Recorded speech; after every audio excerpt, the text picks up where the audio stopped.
सत्यनारायण भगवान की। कथा श्रवण करने से पूर्व अपने मन और वाणी को पवित्र करते हुए ठाकुर जी का नाम संकीर्तन करते हुए कथा श्रवण करेंगे। गोविंद जय जय गोपाल जय जय गोविंद जय जय गोपाल जय जय श्री राधा रमण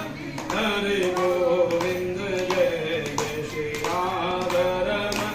हरे गोविंद जय जय गोविंद जय जय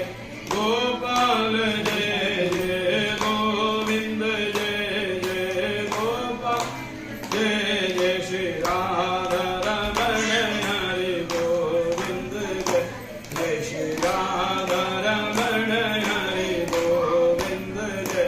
जय गोविंद जय जय गोपाल जय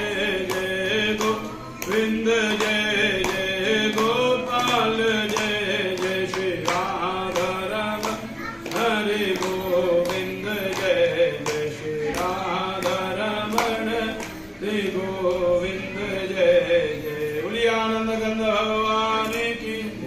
बिगड़े जी महाराज